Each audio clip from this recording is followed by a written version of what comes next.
ನಮಸ್ಕಾರ ಸ್ನೇಹಿತರೆ K A series ಏನ್ ಮಾಡ್ತಾ ಇದೀವಿ ಜಿ.ಕೆ ಪ್ರಶ್ನೆಗಳು ಎರಡನೇ ವಿಡಿಯೋ ನೋಡಿ. ಇತಿಹಾಸ ತುಂಬಾ ಇಂಪಾರ್ಟೆಂಟು, ಎಸ್ಪೆಷಲಿ ಭಾರತ ಮತ್ತು ಕರ್ನಾಟಕದ್ದು ತುಂಬಾ ಇಂಪಾರ್ಟೆಂಟ್ ಆಗುತ್ತೆ. ತುಂಬಾ ಅಲ್ಟಿಮೇಟ್ ಕ್ವಶನ್ಸ್ ತಗೊಂಡಿದ್ದೀನಿ ಕರ್ನಾಟಕದ ಬಗ್ಗೆ, ಮತ್ತೆ ಕರೆಂಟ್ ಅಫೇರ್ಸ್ ನ ಕವರ್ ಮಾಡ್ತಾ ಇದೀನಿ ಇದರಲ್ಲಿ. ಓಕೆ, ಕರೆಂಟ್ ಅಫೇರ್ ಅಲ್ಲಿ ನಿಮ್ಗೆ ಸುದ್ದಿಯಲ್ಲಿರೋದು ಸ್ಟ್ಯಾಟಿಕ್ ಪೋರ್ಷನ್ಸ್ ಇಂದ ಹೆಂಗೆ ಕ್ವಶನ್ ಬರುತ್ತೆ ಇತಿಹಾಸದಲ್ಲಿ ನಾನು ನೋಡೋಣ. ಸಪರೇಟ್ ಪ್ಲೇಲಿಸ್ಟ್ ಇದೆ ನೋಡಿ, ಪ್ರೀವಿಯಸ್ ಮಾಡಿರ್ತಕ್ಕಂಥದ್ದು ಇದೆ. ಈಗ ಹೊಸದಾಗಿ ಇದಕ್ಕೆ ಹೊಸ ಪ್ಲೇಲಿಸ್ಟ್ ಮಾಡಿದ್ವಿ 2026 ಅಂಡ್ 27 ಅಂತ ಹೇಳಿ. ಕೆ ನಾವು ಮಾಡ್ತಕ್ಕಂಥ ಎಲ್ಲಾ ವಿಡಿಯೋಸ್ಗಳು ಕರೆಂಟ್ ಅಫೇರ್ಸ್ ಆಗಿರ್ಬೋದು, ಜಿ.ಕೆ ಆಗಿರ್ಬೋದು, ಮೆಂಟಲ್ ಅಬಿಲಿಟಿಗೆ ಸಂಬಂಧಪಟ್ಟಂತೆ ಎಲ್ಲ ಕೂಡ ನಿಮ್ಗೆ ಅಲ್ಲಿ ಸಿಗ್ತದೆ. ನಮ್ಮ ಟೆಲಿಗ್ರಾಮ್, ಇನ್ಸ್ಟಾಗ್ರಾಮ್ ಫಾಲೋ ಮಾಡಿಲ್ಲ ಮಾಡ್ಕೊಂಡು ಅಲ್ಲೂ ಕೂಡ ನಾವು ಶೇರ್ ಮಾಡ್ತೀವಿ. ಪುನೀತ್ ಫೋರಮ್ ಸರ್ಚ್ ಮಾಡಿದ್ರೆ ನಿಮ್ಗೆ ಈ ರೀತಿ ಸಿಂಬಲ್ ಸಿಗುತ್ತೆ, ತಾವು ಜಾಯ್ನ್ ಆಗ್ಬೋದು. ಸೊ ತಡ ಮಾಡಲ್ಲ, very good morning, welcome. Part 1 ನೋಡಿದಿರ ಸಂವಿಧಾನ ಹೆಂಗಿತ್ತು ಅಂತ. ಈಗ ಇದನ್ನ ನೋಡ್ತಾ ಹೋಗೋಣ ಬನ್ನಿ. ಕಲ್ಯಾಣಿ ಚಾಲುಕ್ಯರ ಬಗ್ಗೆ ಕರ್ನಾಟಕದ ಇತಿಹಾಸ. ಓಕೆ, ಅಲ್ಟಿಮೇಟ್ ಕ್ವಶನ್ ಇದೆ. ಎರಡನೇ ತೈಲಪನು ಪರಮಾರ ರಾಜ ಮುಂಜನನ್ನು ಸೋಲಿಸಿದನು. ಓಕೆ, 4ನೇ ವಿಕ್ರಮಾದಿತ್ಯನು 1076ರಲ್ಲಿ ಚಾಲುಕ್ಯ ವಿಕ್ರಮ ಶಕೆಯನ್ನು ಪ್ರಾರಂಭಿಸಿದನು. ನಿಮ್ಗೆ ಇಲ್ಲೇ ತಲೆ ತಿನ್ನೋದು ನಿಮ್ಗೆ.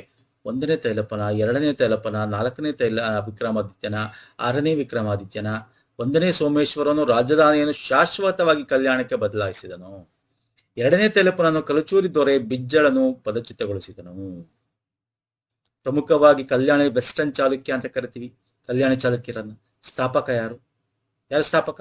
2ನೇ ತೈಲಪ ಅಲ್ವಾ. Chalukya very important. ಚಾಲುಕ್ಯರ ಬಗ್ಗೆ ನೋಡ್ಕೊಳ್ಳಿ. ಸ್ಥಾಪಕ ಯಾರು? ಚಾಲುಕ್ಯರ ಸ್ಥಾಪಕ ಯಾರು? 1ನೇ ಪುಲಕೇಶಿ ಅಲ್ವಾ. ಸೊ ಇಲ್ಲಿ ಯಾವ ಆಪ್ಷನ್ ಸರಿ ಅಂತ ಕೇಳಿರೋದು. ಆಪ್ಷನ್ 1 ಇದೆಯಲ್ಲ ನೋಡಿ ಸ್ನೇಹಿತರೆ, this is correct. Malwa region ಗೊತ್ತಲ್ವಾ? ಮಾಳ್ವಾ ರೀಜನ್ ನಲ್ಲಿರ್ತಕ್ಕಂಥ ಪರಮಾರ ರಾಜಮಂಜರನ್ನ ಸೋಲಿಸ್ತಾನೆ ಯಾರು? 2ನೇ ತೈಲಪ, ಕಲ್ಯಾಣಿ ಚಾಲುಕ್ಯ. ಇಲ್ಲಿ ನೋಡಿ, ಈ ಒಂದು ವಿಕ್ರಮ ಶಕೆ ಏನಿದೆ ಕಲ್ಯಾಣಿ ಚಾಲುಕ್ಯರದ ಬಗ್ಗೆ ಕೇಳ್ತಾ ಇದಾರಲ್ಲ ಇಲ್ಲಿ, ಇದು ಬಾದಾಮಿ ಚಾಲುಕ್ಯ, 1ನೇ ಪುಲಕೇಶಿ. ಈ ಕಲ್ಯಾಣಿ ಚಾಲುಕ್ಯರ ವಿಕ್ರಮ ಶಕೆ ಇದೆಯಲ್ಲ, ಅಂದ್ರೆ ವಿಕ್ರಮ ಯುಗ ಅಂತ ಏನ್ ಸ್ಥಾಪನೆ ಮಾಡ್ತಾನೆ. ಓಕೆ, 6ನೇ ವಿಕ್ರಮಾದಿತ್ಯ 4 ಅಲ್ಲ, ದಿಸ್ ಇಸ್ ರಾಂಗ್. ಇಂಥದ್ದೇ ನಿಮಗೆ ಕನ್ಫ್ಯೂಷನ್ ಮಾಡೋದು ಎಕ್ಸಾಮ್ಗಳಲ್ಲಿ. 1ನೇ ಸೋಮೇಶ್ವರನು ರಾಜಧಾನಿಯನ್ನು ಶಾಶ್ವತವಾಗಿ ಕಲ್ಯಾಣಕ್ಕೆ ಶಾಶ್ವತವಾಗಿ ಬದಲಾಯಿಸ್ತಾನ? ಹೇಳಿ, ಆನ್ಸರ್ ಮಾಡಿ. 2ನೇ ತೈಲಪನು ಕಲಚೂರಿ ದೊರೆ ಬಿಜ್ಜಳನ್ನು ಪದಚ್ಯುತಗೊಳಿಸಿದನು. ಹೌದಾ? Option C correct. ಕಲ್ಯಾಣಕ್ಕೆ ಎಲ್ಲಿಂದ? ಮಾನ್ಯಕೇಟ ತಾನೆ? ಕರೆಕ್ಟಾ? ಎಸ್. ನೋಡಿ, ರಿಮೆಂಬರ್ ಮಾಡ್ಕೋಬೇಕು. ನಾನು ಅದಕ್ಕೆ ಹೇಳ್ತಾ ಇರೋದು ವೆರಿ ಇಂಪಾರ್ಟೆಂಟ್. ಕರ್ನಾಟಕದ ಇತಿಹಾಸ ಓದಿಲ್ವಾ? ಕೆ ಮೇನ್ಸ್ ಇರೋದ್ರಿಂದ ನೀವು ಓದ್ಬೇಕಾಗುತ್ತೆ ಸ್ನೇಹಿತರೆ ಇದನ್ನು. 2ನೇ ಆಪ್ಷನ್. 3ನೇ ನೋಡಿ, ಇಲ್ಲೂ ಅಷ್ಟೇ ನಿಮ್ಗೆ ಕನ್ಫ್ಯೂಸ್ ಮಾಡಿದ 2ನೇ ತೈಲಪನ, 1ನೇ ತೈಲಪನ, 3ನೇ ತೈಲಪನ. ಆಕ್ಚುಲಿ 3ನೇ ತೈಲಪ, 2ನೇ ತೈಲಪ ಅಲ್ಲ. So this is wrong. So option A and C ಕೇವಲ 2 ಮಾತ್ರ ರೈಟ್ ಆನ್ಸರ್. ಯಾವುದು sir? A and C. So okay, ಇದ್ರ ಬಗ್ಗೆ ನೋಡೋದಾದ್ರೆ, ಕಲ್ಯಾಣಿ ಚಾಲುಕ್ಯದ ಸ್ಥಾಪಕ ಅಂದ್ರೆ ಪಶ್ಚಿಮ ವೆಸ್ಟರ್ನ್ ಚಾಲುಕ್ಯ ಅಂತ ಏನ್ ಕರಿತೀವಿ, ಮಾಲ್ವಾದ ಪರಮಾರ ರಾಜನೊಂದಿಗೆ ಪದೇ ಸಂಘರ್ಷ ಆಗ್ತಾ ಇರುತ್ತೆ. ಸೊ ಅವನನ್ನ ಹೊಂಚು ಹಾಕಿ ಯಶಸ್ವಿಯಾಗಿ ಸೆರೆ ಹಿಡಿದ ನಂತರ ಗಲ್ಲಿಗೇರಿಸ್ತಾನೆ. ಇನ್ನು 1076ರಲ್ಲಿ 4ನೇ ವಿಕ್ರಮಾದಿತ್ಯನೆಲ್ಲ 6ನೇ ವಿಕ್ರಮಾದಿತ್ಯ ಪ್ರಾರಂಭಿಸೋದು ವಿಕ್ರಮ ಶಕೆಯನ್ನ. ವೆರಿ ಇಂಪಾರ್ಟೆಂಟ್ ಇದು. ಇನ್ನು 1ನೇ ಸೋಮೇಶ್ವರ ತನ್ನ ರಾಜಧಾನಿಯನ್ನು ಕಲ್ಯಾಣಕ್ಕೆ ಶಾಶ್ವತವಾಗಿ ಬದಲಾಯಿಸೋದು ಕರೆಕ್ಟು. ಮಾನ್ಯಕೇಟದಿಂದ ಈಗಿನ ಒಂದು ಬಸವ ಕಲ್ಯಾಣ ಇಲ್ಲ, ಕರ್ನಾಟಕ ಬೀದರ್ ಜಿಲ್ಲೆ. ಇನ್ನು 2ನೇ ತೈಲಪ ಅಲ್ಲ, ಯಾಕಂದ್ರೆ ನೋಡಿ ಇದು ಇತಿಹಾಸ ಇದೆಯಲ್ಲ, ಆಕ್ಚುಲಿ 3ನೇ ತೈಲಪ, 2ನೇ ತೈಲಪನ ನಂತರ 3ನೇ ತೈಲಪ ಬರ್ತಾನೆ. ಅವನ್ನ ವಶಪಡಿಸ್ಕೊಂಡಿರ್ತಾರೆ, ಅವನು ಸೆರೆವಾಸನ ಓಡ್ ಬಂದು ಕೂಡ ಇರ್ತಾನೆ. ಓಕೆ, ಬಟ್ ಸ್ಟಿಲ್ ಅವ್ರನ್ನ ಯಾರು ಈ ಒಂದು 3ನೇ ತೈಲಪ ಏನಿರ್ತಾನಲ್ಲ, ಸೊ ಇವ್ರನ್ನ ಕೊಂದಾಕ್ತಾರೆ. ಓಕೆ, ಹಿಡ್ತಾರೆ, ಕೊಂದಾಕ್ತಾರೆ. ಆದ್ರೆ ಕಲಚೂರಿನ ವಶಪಡಿಸ್ಕೊಳಕ್ಕಾಗಲ್ಲ, ಯಾಕಂದ್ರೆ ಅವನ ಸೇನಾಧಿಪತಿ ಬಿಜ್ಜಳ ಇರ್ತಾನಲ್ಲಿ. ಸೊ 2ನೇ ಬಿಜ್ಜಳನ ಕಾಲದಲ್ಲಿ ಏನು ಅವನಿರ್ತಾನಲ್ಲ, ಹಾಗಾಗಿ ಕಲಚೂರನ ಅವರು ವಶಪಡಿಸ್ಕೊಳಕ್ ಆಗಲ್ಲ.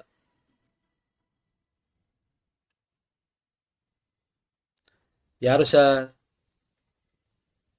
ಅವನ ಸಾಮಂತರ ವಿರುದ್ಧ ಆಗ್ತಕ್ಕಂಥ, ಯಾಕಂದ್ರೆ ವೀಕ್ ದೊರೆ ಆಗ್ತಕ್ಕಂಥದ್ದು. 2ನೇ ತೈಲಪ ನಂತರ ಬರ್ತಕ್ಕಂಥ ದೊರೆಗಳು ವೀಕ್ ಆಗಿರ್ತಾರೆ. ಫೈನ್ ಸರ್, ಅರ್ಥ ಆಯ್ತಲ್ಲ? ಓಕೆ, ನೆಕ್ಸ್ಟ್ ಹೋಗೋಣ ಬನ್ನಿ. Current affair related static portion ಹಿಂಗೆ ಬರುತ್ತೆ ಕ್ವಶನ್. ಏನು ಕರೆಂಟ್ ಅಫೇರ್ ರಿಲೇಟೆಡ್? ಈಗ ಮೊನ್ನೆ ರೀಸೆಂಟ್ ಆಗಿ ಮಾಡಿದ್ವಿ ಕರೆಂಟ್, ನಾವು ಅದಕ್ಕೆ ವೀಕ್ಲಿ ಕರೆಂಟ್ ಅಫೇರ್ ನೋಡಿ ಸ್ನೇಹಿತರೆ. ಹೊಯ್ಸಳರಿಗೆ ಸಂಬಂಧಿಸಿದ ಈ ಕೆಳಗಿನ ಹೇಳಿಕೆಯನ್ನು ಪರಿಗಣಿಸಿ. ಹೊಯ್ಸಳ ರಾಜವಂಶವನ್ನು ನೃಪಕಾಮ ಎರಡನೇ ನೃಪಕಾನ ಸ್ಥಾಪಿಸಿದನು. ಕರೆಕ್ಟಾ? ಸಳ ಅಲ್ವಾ ಸರ್ ಅಂತ ಹೇಳ್ತೀರಾ? ಸಳನ್ನೇ ನಾವು ನೃಪಕಾಮ ಅಂತ ಕರಿತೀವಿ, ಎರಡನೇ ನೃಪಕಾಮ ಅಂತ. So this is correct option actually. Belur ಮತ್ತು ಹಳೆಬೀಡು ಹೊಯ್ಸಳ ರಾಜವಂಶದ ಪ್ರಮುಖ ರಾಜಧಾನಿಗಳಾಗಿದ್ದವು. ಹೊಯ್ಸಳ ಆಡಳಿತಗಾರರು ಶೈವ ಮತ್ತು ವೈಷ್ಣವ ಪಂಥಗಳೆರಡನ್ನೂ ಪೋಷಿಸಿದರು. ಯಾವ ಹೇಳಿಕೆ ಇಲ್ಲಿ ಕರೆಕ್ಟು ಹೇಳ್ತೀರಾ? ಆಪ್ಷನ್ 2 ಅಂತೂ ಗೊತ್ತೇ ನಿಮ್ಗೆ, ಬೇಲೂರು ಹಳೆಬೀಡು.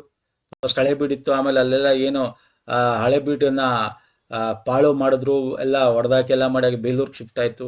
ಗೊತ್ತಿದೆ ನಿಮ್ಗೆ, ಯುನೆಸ್ಕೋ ವರ್ಲ್ಡ್ ಹೆರಿಟೇಜ್ ಸೈಟ್ಸ್ ಗೊತ್ತಿರಬೇಕು ನಿಮ್ಗೂ ಅಲ್ವಾ ಸರ್? ಹೊಯ್ಸಳ ಆಡಳಿತಗಾರರು ಶೈವ ಮತ್ತು ವೈಷ್ಣವ ಎರಡು, ಇದು ಕರೆಕ್ಟು. ಬೇಲೂರಲ್ಲಿ ಯಾವ ದೇವರಿದೆ ಕಮೆಂಟ್ ಮಾಡಿ. ಸೋಮನಾಥ್ಪುರ ಅಲ್ವಾ, ಅಲ್ಲಿ ಯಾವ್ದಿದೆ ಕಮೆಂಟ್ ಮಾಡಿ. ಯುನೆಸ್ಕೋ ವರ್ಲ್ಡ್ ಹೆರಿಟೇಜ್ ಸೈಟ್ ಏನಾಗಿತ್ತು ಅದು 2 years ಬ್ಯಾಕ್ 2024, ಅದು ನಿಮಗೆ KS ಅಲ್ಲೂ ಕೇಳಿದ್ದ, 2024 ಅಲ್ಲೂ ಬಂದಿತ್ತದು. ಓಕೆ, ಸೊ ಹಂಗಾಗಿ ಅದನ್ನ ಅದ್ರ ಬಗ್ಗೆ ಮಾತಾಡ್ತಿಲ್ಲ. ಓದಿದ್ರೆ ಫೈನ್, ಓದಿಲ್ಲ ಅಂದ್ರೆ ದಯವಿಟ್ಟು ಓದಿ. ಯಾವ ದೇವರುಗಳು ಎಲ್ಲೆಲ್ಲಿದೆ ಅಂತ. ನಾನು ಅದನ್ನ ಈಗ ತಗೊಬಂದಿಲ್ಲ, ಮುಂದೆ ನೋಡೋಣ. ಬೇಕಂದ್ರೆ ಇನ್ನೊಂದು ನೆಕ್ಸ್ಟ್ ಕ್ವಶನ್ಸ್ ಬಂದಾಗ ಅದನ್ನೆಲ್ಲ ಇನ್ಕ್ಲೂಡ್ ಮಾಡ್ತೇನೆ. ಈಗ ಯಾಕೆ ತಂದಿದ್ದೀನಿ ಅದು ಇಂಪಾರ್ಟೆಂಟ್ ಆಗುತ್ತೆ. ಓಕೆ, ಈಗ ನಾನು ಏನಕ್ಕೆ ತಂದಿರೋದು ಅದು ಇಂಪಾರ್ಟೆಂಟ್ ಆಗುತ್ತೆ. ಈಗ ನಾನು ತಂದಿರ್ತಕ್ಕಂಥದ್ದು ಇಲ್ಲಿ 3 ಆಪ್ಷನ್ಸ್ ಕರೆಕ್ಟ್. ಯಾಕೆ ತಂದಿದ್ದೀನಿ ಅಂದ್ರೆ, ವಿಷ್ಣುವರ್ಧನನ ಪ್ರಮುಖ ಹೊಯ್ಸಳರ ಪ್ರಮುಖ ದೊರೆ ಅಲ್ವಾ, ವಿಷ್ಣುವರ್ಧನನ ಒಂದು ಎಂಡ್ ಡೇಟ್ ಏನಿದೆ, ಮರಣ, ಅದು ಈಗ ಸಿಕ್ಕಿದೆ. ಎಲ್ಲಿ ಸಿಕ್ಕಿದೆ? ಕರ್ನಾಟಕದ ಅರಸೀಕೆರೆ ತಾಲೂಕಿನ ನೀರಗುಂದ ಗ್ರಾಮದಲ್ಲಿ ಹೊಸದಾಗಿ ಪತ್ತೆಯಾದ 12ನೇ ಶತಮಾನದ ವೀರಗಲ್ಲು ಹೊಯ್ಸಳ ರಾಜ ವಿಷ್ಣುವರ್ಧನ ಮರಣವನ್ನ ಹೇಳುತ್ತೆ. ಓಕೆ, ಎಲ್ಲಿ ಸರ್? ಅರಸೀಕೆರೆ ತಾಲೂಕಿನ ನೀರಗುಂದ ಗ್ರಾಮದಲ್ಲಿ ಸಿಕ್ಕಿದೆ. ಮೊದಲು ನಾವು ಅಂದಾಜಿಸಲಾಗಿತ್ತು 1149 1152 ಕಾಮನ್ ಎರಾ ಅಂತ ಅಂದಾಜಿಸಲಾಗಿತ್ತು. ಈಗ ಅದು ಡಿಸೆಂಬರ್ 11 1141 ಅಂತ ಗೊತ್ತಾಗಿದೆ. ಆ ವೀರಗಲ್ಲಲ್ಲಿ ಇದೆ, ಏನಿದೆ ಅಲ್ಲಿ ಆಕ್ಚುಲಿ ಹೇಳ್ಬೇಕು ಅಂತಂದ್ರೆ, ಅಲ್ಲಿನ ಗ್ರಾಮಸ್ಥರೇ ಅದನ್ನ ಹುಡುಕಿದೆ. ಇಲ್ಲಿದೆಯಲ್ಲ, ಇದನ್ನ ಹುಡುಕ್ತಾರೆ. ಅಲ್ಲಿ ಆಕ್ಚುಲಿ ದೇವಸ್ಥಾನನೂ ಇದೆ, ಅಲ್ಲಿ ಲಕ್ಷ್ಮೀನಾರಾಯಣ ಸ್ವಾಮಿ ದೇವಸ್ಥಾನ, ನೀರಗುಂದ ಗ್ರಾಮ, ಅರಸೀಕೆರೆ ತಾಲೂಕಲ್ಲಿ. ಓಕೆ, ಅಲ್ಲಿ ಮರಣದ ದಿನಾಂಕ ಕೂಡ ಮೆನ್ಷನ್ ಆಗಿದೆ. ಪುಷ್ಯ ಮಾಸದ ಏಕಾದಶಿ, ದುರ್ಮತಿ ಸಂವತ್ಸರ, ಗ್ರೆಗೋರಿಯನ್ ಕ್ಯಾಲೆಂಡರ್ ಅಂತ ಹೇಳಿ ಇದು ಮೆನ್ಷನ್ ಆಗಿದೆ. ಅಲ್ಲಿ ಸೈನಿಕರಿಗೆ ಸಮರ್ಪಣೆ ಕೂಡ ಅದರಲ್ಲಿ ಅದೊಂದೇ ಅಲ್ಲ, ಬೇರೆ ಎಲ್ಲನೂ ಡೀಟೇಲ್ ಇದೆ ಅದರಲ್ಲಿ. ಓಕೆ, ಸೊ ಅದನ್ನ ಅಲ್ಲಿನ ಗ್ರಾಮಸ್ಥರೇ ಅದನ್ನ ಏನು ತುಂಬಾ ಹಳೇದಾಗಿದ್ದಾಗಿತ್ತು ಅದನ್ನ ಪುನರ್ಜೀವ ಕೊಟ್ಟು ಆ ತರ ಇದು ಮಾಡಿದರೆ ಅಲ್ಲಿ ಉಲ್ಲೇಖಗಳು ಕೂಡ ಇದೆ. ಅಲ್ಲಿ ಕೇಳ್ಬೋದು ಎಕ್ಸಾಮ್ ಅಲ್ಲಿ ನೋಡಿ. ಇದನ್ನ ಇಟ್ಕೊಂಡು ನಿಮ್ಗೆ ಇದನ್ನಾರು ಕೇಳ್ಬೋದು, ಅಥವಾ ವಿಷ್ಣುವರ್ಧನ್ ಬಗ್ಗೆ ಕೇಳ್ಬೋದು, ಅಥವಾ ಹೊಯ್ಸಳರ ಬಗ್ಗೆನೇ ಕೇಳ್ಬೋದು. ಸೊ ಹಾಗಾಗಿ ಕರ್ನಾಟಕ ಇತಿಹಾಸ ತುಂಬಾ ಇಂಪಾರ್ಟೆಂಟ್ ಆಗಿರುತ್ತೆ. ಆ ಗ್ರಾಮದಲ್ಲಿ ನಿಮ್ಗೆ ಮಲ್ಲೇಶ್ವರ, ಲಕ್ಷ್ಮೀನಾರಾಯಣ ಸ್ವಾಮಿ, ಈ ತರ ಬೇರೆ ಬೇರೆ ಶಿಥಿಲಾವಸ್ಥೆ ದೇವಾಲಯಗಳನ್ನು ಕೂಡ ನಾವು ನೋಡ್ಬೋದು. ಓಕೆ, ಸೊ ವೆರಿ ಇಂಪಾರ್ಟೆಂಟ್, ನೋಡ್ಕೊಳ್ಳಿ ಸ್ನೇಹಿತರೆ. ನೆಕ್ಸ್ಟ್ ಬರ್ತೀನಿ. ಪ್ರಾಚೀನ ಭಾರತದ ಈಗಿನ ಕೆಳಗಿನ ಯಾವ ಆಡಳಿತಗಾರನು ಮತ್ತೆ ವಿಲಾಸ ಪ್ರಹಸನ ಅಂತ ಪುಸ್ತಕನೇ ಬರ್ತಿದ್ದಾನೆ. ಇನ್ನು ಗೊತ್ತಾಗ್ಬಿಡ್ಬೇಕು. ಹೀಗೆ ಮತ್ತೆ ವಿಲಾಸ ಪ್ರಹಸನ ಪುಸ್ತಕ ಯಾರು ಬರ್ದಿರೋದು ಬುಕ್ಕು ಗೊತ್ತಾಗ್ಬಿಡ್ಬೇಕು ನಿಮ್ಗೆ ತಕ್ಕಂತ. ವಿಚಿತ್ರ ಚಿತ್ತ ಮತ್ತು ಗುಣಭಾರ ಎಂಬ ಬಿರುದುಗಳನ್ನು ಧರಿಸಿದ್ದನು ಯಾರು ಸರ್? ಮಹೇಂದ್ರವರ್ಮನ್ನ, ನರಸಿಂಹವರ್ಮನ್ನ, ಸಿಂಹವರ್ಮನ್ನ. ಪಲ್ಲವ ದೊರೆ ಅಲ್ವಾ ಸರ್ ಇದು? ಯಾರೋ ಪಲ್ಲವರು ತಾನೆ, ಪಲ್ಲವರು, ಮಹೇಂದ್ರವರ್ಮನ್. ಓಕೆ, ಮತ್ತೆ ವಿಲಾಸ ಅಂದ್ರೆ ತುಂಬಾ ವಿಲಾಸ ಅವನು ಅಂತ ಹೇಳಿ, ವಿಲಾಸಗಾರ ಅಂತ. ಓಕೆ, ವಿಚಿತ್ರ ಚಿತ್ತ ಅಂದ್ರೆ ಬೇರೆ ಬೇರೆ ರೀತಿಯಾದ ಒಂದು ಕಲೆಗಳವನ ಹತ್ರ ಇತ್ತು ಅಂತ. ಅಂದ್ರೆ ಈಗ ಯಾವ್ದಾದ್ರು ಸ್ಕಲ್ಪ್ಚರ್ ಮಾಡಬೇಕು ಅಂದ್ರೆ ಮರ ಬೇಕು, ಬೇರೆ ಬೇರೆ ಏನಾರ ಬೇಕಲ್ಲ, ಹಂಗಿಲ್ದೆ ಮಾಡ್ಬೋದು ಅಂತ. ಅಂದ್ರೆ ಗುಹಾಂತರ, ಇವ್ರ ಕಾಲದಲ್ಲಿ ತಾನೆ ಗುಹಾಂತರ ದೇವಾಲಯಗಳಲ್ಲ ಅಲ್ಲಿ ನಾವು ನೋಡ್ಬೋದು ನಾವು ಅಲ್ವಾ. ಗುಹಾ ದೇವಾಲಯಗಳು ನಾವು ವಾಸ್ತುಶಿಲ್ಪಕ್ಕೆ ನಾಂದಿ ಆಡ್ತಕ್ಕಂಥದ್ದು ಇವ್ರ ಕಾಲದಲ್ಲಿ ಒಂದಷ್ಟು ಆಯ್ತಲ್ಲ. ಇದು ಗುಣಭಾರ ಅಂದ್ರೆ ಸದ್ಗುಣದಿಂದ ಒಳ್ಳೆ ಗುಣ ಹೊಂದಿರ್ತಕ್ಕಂಥ ಯೋಗ್ಯತೆಯ ಭಂಡಾರ ಅಂತ ಹೇಳಿ. ಓಕೆ, ಸೊ ಇನ್ನು ಮತ್ತೆ ವಿಲಾಸ ಪ್ರಹಸನ ಎಂಬ ಪುಸ್ತಕ ನೀವು ನೋಡ್ಬೋದು. ಸಂಸ್ಕೃತ ನಾಟಕ ಬರ್ತಿರ್ತಕ್ಕಂಥ ವಿಡಂಬಾತ್ಮಕ ನಾಟಕ 17ನೇ ಶತಮಾನದಲ್ಲಿ. ಓಕೆ, ಸೊ ಪಲ್ಲವ ರಾಜವಂಶದ ಪ್ರಮುಖ ದೊರೆ ಮಹೇಂದ್ರವರ್ಮನ್ ಒನ್. ತಮಿಳುನಾಡಿನ ಉತ್ತರ ಭಾಗ ಮತ್ತು ಆಂಧ್ರದ ದಕ್ಷಿಣ ಭಾಗಗಳನ್ನ ಆಳ್ತಾ ಇರ್ತಕ್ಕಂಥ ದೊರೆ ಆಗಿದ್ದ. ಓಕೆ, ಸೊ ವೆರಿ ಇಂಪಾರ್ಟೆಂಟ್, ಇವ್ರ ಬಗ್ಗೆ ಗೊತ್ತಿರಲಿ. ನೆಕ್ಸ್ಟ್, ಮಲಯ ಪರ್ಯಾಯ ದ್ವೀಪ, ಸುಮಾತ್ರ, ಜಾವಾ ಮತ್ತು ನೆರೆಯ ದ್ವೀಪಗಳ ಮೇಲೆ ಆಳ್ವಿಕೆ ನಡೆಸಿದ ಪ್ರಬಲ ಸಮುದ್ರಯಾನ ಆಧಾರಿತ ರಾಜ್ಯವಾದ ಶ್ರೀ ವಿಜಯದ ವಿರುದ್ಧ ಯಶಸ್ವಿ ಸೇನಾ ಕಾರ್ಯಾಚರಣೆ ನಡೆಸುವುದವರು ಯಾರು? ಈಗ ಅಗೇನ್ ಕರೆಂಟ್ ಅಫೇರ್ ಇದೆ ನೋಡಿ, ಕರೆಂಟ್ ಅಫೇರ್ದು ತಗೋತೀನಿ ಕ್ವಶನ್, ಇಲ್ಲಿ ಸ್ಟ್ಯಾಟಿಕ್ ಪೋರ್ಷನ್ ಕೇಳಬಹುದು. ಶ್ರೀ ವಿಜಯ ಯಾರು, ಯಾಕೆ ಇದು ಇಂಪಾರ್ಟೆಂಟ್ ಮುಂದೆ ತಗೊಂತೀನಿ. ಮುಂದಿನ ಕ್ವಶನ್ ಕರೆಂಟ್ ಅಫೇರ್ ಯಾಕೆ ಅಂತ. ಯಾರು ಸರ್ ಈಗ ಇಂಡೋನೇಷಿಯಾ, ಮಾಲ್ಡೀವ್ಸ್ ತನಕ, ಈಗ ನಾನು ಸಿಂಪಲ್ ಆಗಿ ಕೇಳ್ತೀನಿ, ಶ್ರೀಲಂಕಾ ಮತ್ತೆ ಮಾಲ್ಡೀವ್ಸ್ನ ವಶಪಡಿಸ್ಕೊಂಡು ಯಾರು? ಮಾಲ್ಡೀವ್ಸ್. ಇಂಡೋನೇಷ್ಯಾ ಮಲಯ ಅಂತ ಏನ್ ಕರಿತೀವಿ, ಮಲಯ ದ್ವೀಪ, ಅದನ್ನು ವಶಪಡಿಸ್ಕೊಂಡವ್ರು ಯಾರು? ಇಲ್ಲಿ ಮಲಯ ದ್ವೀಪದ ಬಗ್ಗೆ ಕೊಟ್ಟಿದ್ದೀವಿ, Java, Malaya, Sumatra. Right answer Rajendra, 1ನೇ ರಾಜೇಂದ್ರ ಚೋಳ. ಓಕೆ, ಯಾಕಿದೆ ಕರೆಂಟ್ ಅಫೇರ್ ಅದನ್ನು ಹೇಳೋಣ. ಶ್ರೀಲಂಕಾ ಮಾಲ್ಡೀವ್ಸ್ನ ಅವನ ತಂದೆ, ಓಕೆ, ಇವನಿಗೆ ರಾಜೇಂದ್ರ ಚೋಳನ ಬಗ್ಗೆ ನಿಮ್ಗೆ ಗೊತ್ತಿರಬೇಕು, ಗಂಗೈಕೊಂಡ ಚೋಳ ಅಂತಾನು ಕರಿತೀವಿ. ನಾವೇನು ಒಡಿಶಾ ಮೂಲಕ ಗಂಗಾ ಕಣಿವೆ ತನಕ ಹೋಗಿ ಅಲ್ಲಿ ತನಕ ಆಳ್ವಿಕೆ ಮಾಡಿ ಗಂಗಾ ನೀರನ್ನು ತಂದಿರ್ತಾನೆ. ಗಂಗೈಕೊಂಡ ಚೋಳಪುರಂ ಅಂತ ಹೊಸ ರಾಜಧಾನಿನ ಮಾಡ್ತಾನೆ, ಪವಿತ್ರ ನೀರನ್ನ ತಗೊಂಡ್ಬಂದಿರ್ತಾನೆ. ಕಳಿಂಗ ರಾಜರನ್ನ ವಶಪಡಿಸ್ಕೊಂಡು ಗಂಗೆ ತನಕ ಅವನು ವಶಪಡಿಸ್ಕೋತಾನೆ ಅಂತ. ರಾಜೇಂದ್ರ ದಿ ಗ್ರೇಟ್ ಅಂತಾನು ಕೂಡ ಕರೀತಾರೆ ಅವನ್ನ. ಇವನ ತಂದೆ ಏನು ರಾಜರಾಜ ಚೋಳ ಇರ್ತಾನಲ್ಲ, ಅವನು ನಾವು ನೋಡೋದಾದ್ರೆ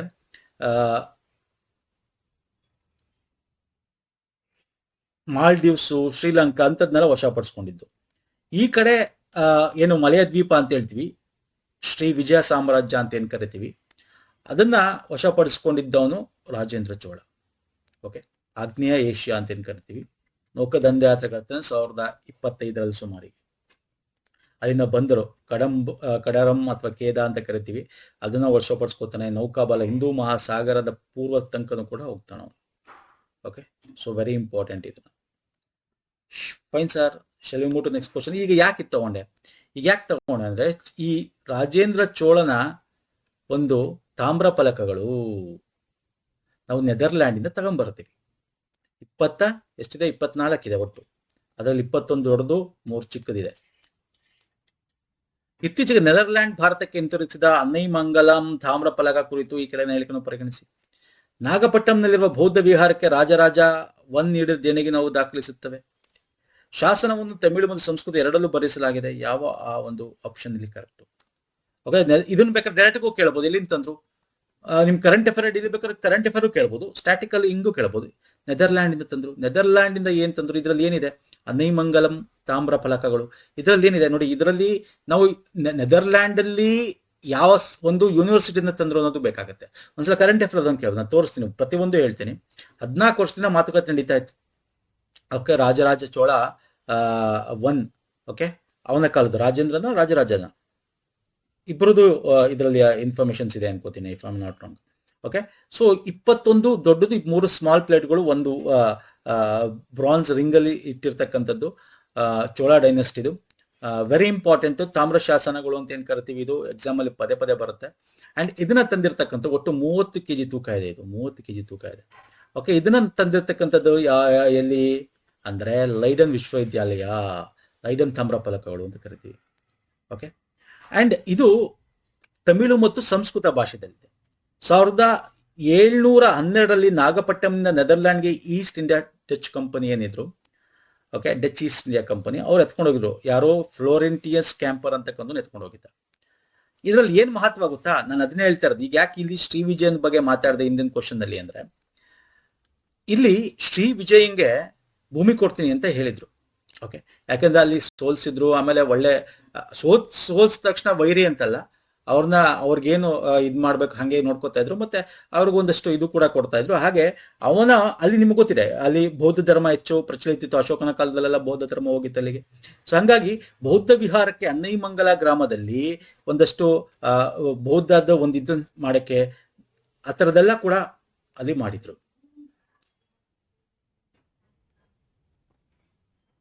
ಅರ್ಥ ಆಗ್ತಿದೆಯಲ್ಲ?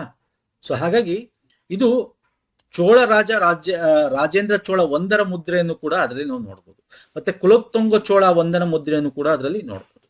ಹಂಗಾಗಿ ನಾನು ರಾಜೇಂದ್ರ ಚೋಳನ ಬಗ್ಗೆ ಯಾಕೆ ಇಲ್ಲಿನ ಕ್ವಶನ್ ತಗೊಂಡಿದ್ದೆ ಹೇಳಿದ್ದು ಅಂದ್ರೆ ಇದಕ್ಕೆ ಸ್ನೇಹಿತರ, ನಿಮಗೆ ಸ್ಟ್ಯಾಟಿಕ್ ಪೋರ್ಷನ್ ಅಲ್ಲಿ ಹಿಂಗೂ ಕೂಡ ಕ್ವಶನ್ಸ್ ಬರ್ಬೋದು, ಅವನಿದಾನೆ ಅಂತ, ಅಥವಾ ಹಿಂಗ್ ಕರೆಂಟ್ ಅಫೇರ್ ಬೇಸಿಸ್ ಮೇಲೆ ಇಟ್ಕೊಂಡು ಇದನ್ನ ಡೈರೆಕ್ಟ್ ಆಗಿ ಕ್ವಶನ್ಸ್ ಕೇಳಬಹುದು.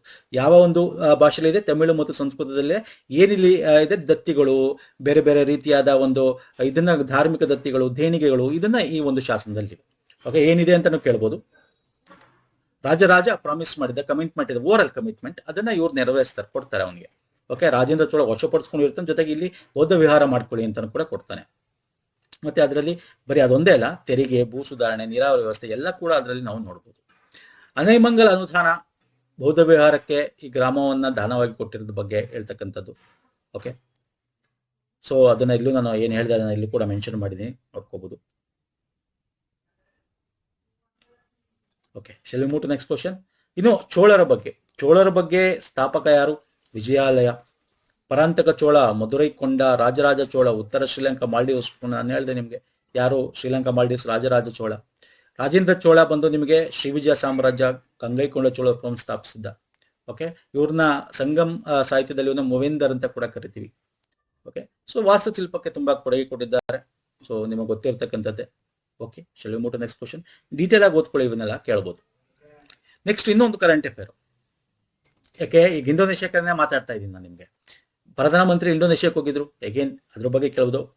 ಪ್ರಭಾಮನ್ ಟೆಂಪಲ್ ಬಗ್ಗೆ ಕೇಳ್ಬೋದು. ಇದು ಇಂಡೋನೇಷ್ಯಾದ ಅತಿ ದೊಡ್ಡ ಹಿಂದೂ ದೇವಾಲಯ ಸಂಕೀರ್ಣವಾಗಿದೆ. ಇದನ್ನು ಸಂಜಯ ರಾಜವಂಶದ ಆಳ್ತಗಾರರು ನಿರ್ಮಿಸಿದರು. ಇದು ಯುನೆಸ್ಕೋ ವಿಶ್ವ ಪರಂಪರೆ ತಾಣವಾಗಿದೆ. ಇದರ ಕಲ್ಲಿನ ಕೆತ್ತನೆಗಳು ರಾಮಾಯಣದ ಇಂಡೋನೇಷ್ಯನ್ ಆವೃತ್ತಿಯನ್ನು ಚಿತ್ರಿಸುತ್ತದೆ. ಇದು ಯಾವುದಕ್ಕೆ ಅನ್ವಯಿಸುತ್ತದೆ? ಇಲ್ಲಿ ಕೊಟ್ಟಿರೋ ಡೀಟೇಲು ಯಾವುದ್ರ ಬಗ್ಗೆ ಇದೆ ಅಂತ ಕೇಳಿದ್ದೀನಿ. Already answer ಹೇಳ್ಬಿಟ್ಟಿದ್ದೀನಿ. ಪ್ರಭಾನನ್ ದೇವಾಲಯ,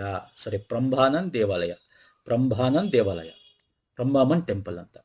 ಓಕೆ, ಸಂಜಯ್ ಡೈನೆಸ್ಟಿ ಅವರು ಮಾಡಿದ್ದು. ಯಾರು ಸಹ ಸಂಜಯ್ ಡೈನೆಸ್ಟಿ ಮಾಡಿದ್ದು ಅಂತಂದ್ರೆ ಯಾರವರು? ಶೈಲೇಂದ್ರ ಮತ್ತು ಸಂಜಯ ಹೆಡೆ ಅಂತ. ಮೂಲ ಇತಿಹಾಸ 8-9ನೇ ಶತಮಾನದಲ್ಲಿ ನಿರ್ಮಿತ ಆಗಿರ್ತಕ್ಕಂಥದ್ದು. ಓಕೆ, ಅಲ್ಲಿ ಅವರು ಇದನ್ನ ಏನಂತ ಕರೀತಾರೆ ಹೇಳ್ತೀರಾ? ಸ್ಥಳೀಯವಾಗಿ ಅಲ್ಲಿ ಇಂಡೋನೇಷ್ಯಾದಲ್ಲಿ ಲೋರೋ ಜೋಂಗ್ರಾಂಗ್ ಅಂತ ಕರೀತಾರೆ. ಅಲ್ಲಿ ಇಂಡೋನೇಷ್ಯಾ ಅತಿ ದೊಡ್ಡ ವಾಸ್ತುಶಿಲ್ಪಿ ಹಿಂದೂ ದೇವಾಲಯ. ಅದು ಏಷ್ಯಾದ ಅತಿ ದೊಡ್ಡ ಆಗ್ನೇಯೇಷ್ಯಾದಲ್ಲಿ ಕೂಡ ಇದು ಯೋಗ್ಯ ಕತ್ತಾರದಲ್ಲಿದೆ. ಇಂಡೋನೇಷ್ಯಾದ ಯೋಗ್ಯ ಕತ್ತಾರದಲ್ಲಿದೆ. ಅಲ್ಲಿನ ಅಧ್ಯಕ್ಷ ಪ್ರಬೋಸೋ ಸುಬಿಯಾಂಟೋ ಮತ್ತೆ ನಮ್ಮ ಪ್ರಧಾನಿಗಳು ಇದನ್ನ ಪುನರ್ಜೀವನ ಮಾಡೋಣ ಅನ್ನೋದ್ರ ಬಗ್ಗೆ ಮಾತಾಡ್ತಾರೆ. ಹೆಲ್ಪ್ ಮಾಡ್ತೀವಿ ಅಂತ. ಇದು ಯೋಗ್ಯ ಕರ್ತ ಅಂತಕ್ಕಂಥ ಏನ್ ಪ್ರದೇಶ ಇದೆ, ಇದು ಮಧ್ಯ ಜಾವಾ, ಸೆಂಟ್ರಲ್ ಜಾವಾದಲ್ಲಿ ಬರುತ್ತೆ. ಓಕೆ, ಅಲ್ಲಿ ಮೆರಾಪೈ ಒಂದು ಭೂಕಂಪ ಕೂಡ ಇದೆ. ಮೆರಾಪಿ ಅಂತ ಜ್ವಾಲಾಮುಖಿ. ಇದು 11ನೇ ಶತಮಾನ ನೋಡಿ, 8-9ನೇ ಶತಮಾನದಲ್ಲಿ ಆಗಿದ್ರು ಕೂಡ ಇಲ್ಲಿ ಶೈವ ಹಿಂದೂ ದೇವರು ಇರಬಹುದು, ನಿಮಗೆ ವಿಷ್ಣುದು ಬ್ರಹ್ಮ 3 ತ್ರಿಮೂರ್ತಿಗಳನ್ನು ನಾವು ನೋಡಬಹುದು.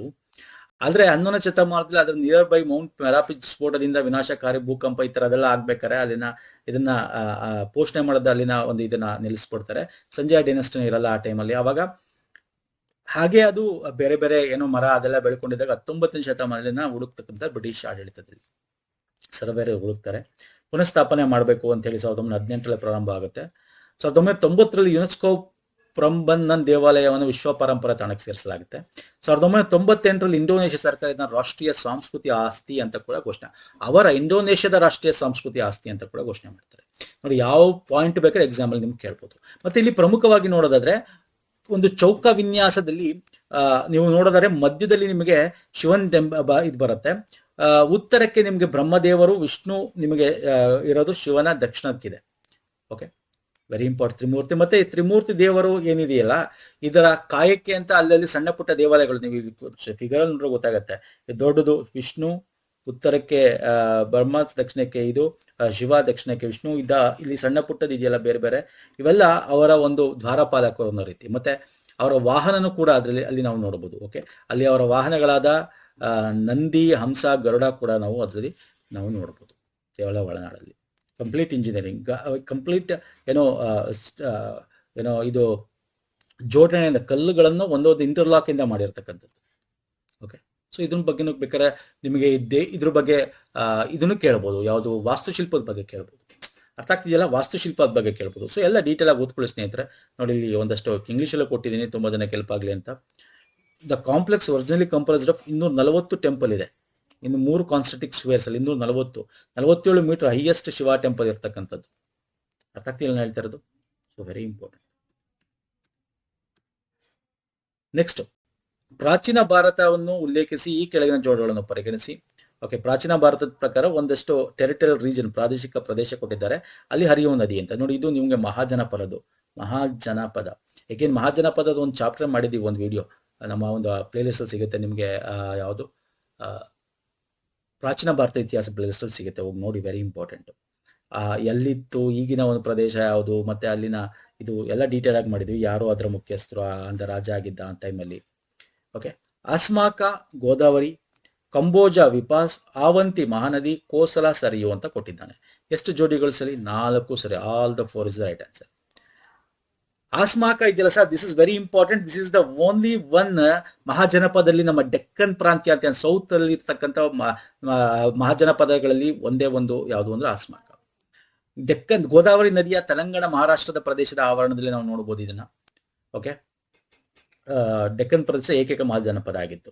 ಕಾಂಬೋಜ ವಿಪಾಸ, ಹೌದು, ವಿಪಾಸ ಅಂದ್ರೆ ಈಗ ವಿಪಾಸ್ ನದಿ ಅಂದ್ರೆ ನಿಮಗೆ ಬಿಯಾಸ್ ಇದೆಯಲ್ಲ, ನಾವು ಇದನ್ನ ಕಾಂಬೋಜ ಪ್ರದೇಶ ಅಂತಕ್ಕಂಥದ್ದು ಪಾಕಿಸ್ತಾನ ಕಾಶ್ಮೀರದ ಆ ಕಡೆ ಅಫ್ಘಾನಿಸ್ತಾನದ ಸ್ವಲ್ಪ ಭಾಗ, ಅದನ್ನ ಕಾಂಬೋಜ ಅಂತ ಕರೀತಾರೆ. ಓಕೆ, ಈಗಿನ ಬಿಯಾಸ್ ನದಿ ಆಗಿನ ವಿಪಾಸ್ ನದಿ ಆಗಿ ನಾವು ನೋಡಬಹುದಾಗಿತ್ತು.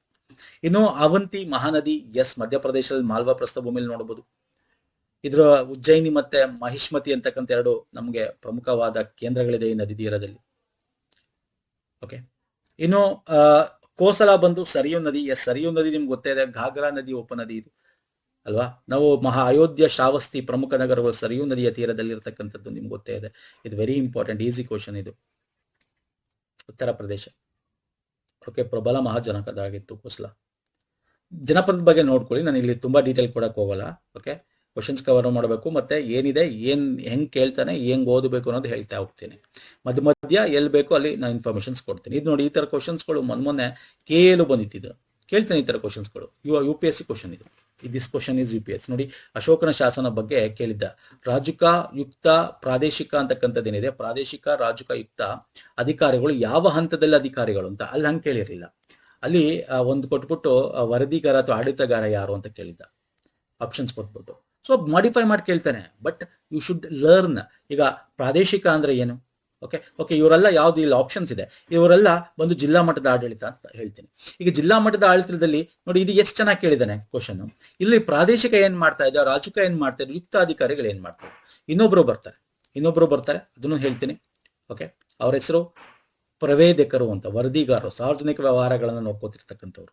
ಓಕೆ, ಹಾಗೆ ಜಿಲ್ಲಾಡಳಿತದಲ್ಲಿ ಪ್ರಮುಖವಾಗಿ ನೋಡೋದಾದ್ರೆ ಪ್ರಾದೇಶಿಕ ಅಂತಂದ್ರೆ ಜಿಲ್ಲೆಯ ಕಂಪ್ಲೀಟ್ ಉಸ್ತುವಾರಿ ಸಚಿವ ಅಂತ ಹೇಳ್ತೀವಲ್ಲ, ಹಂಗೆ ಸಲಹಾ ಮಂಡಳಿ ಇರಲಿಲ್ಲ. ಇನ್ನು ಜಿಲ್ಲಾಡಳಿತ ರಾಜಕರು ಬಂದು ಇವರ ಒಂದು ಅಡಿಯಲ್ಲಿ ಉಸ್ತುವಾರಿಯಲ್ಲಿತ್ತು.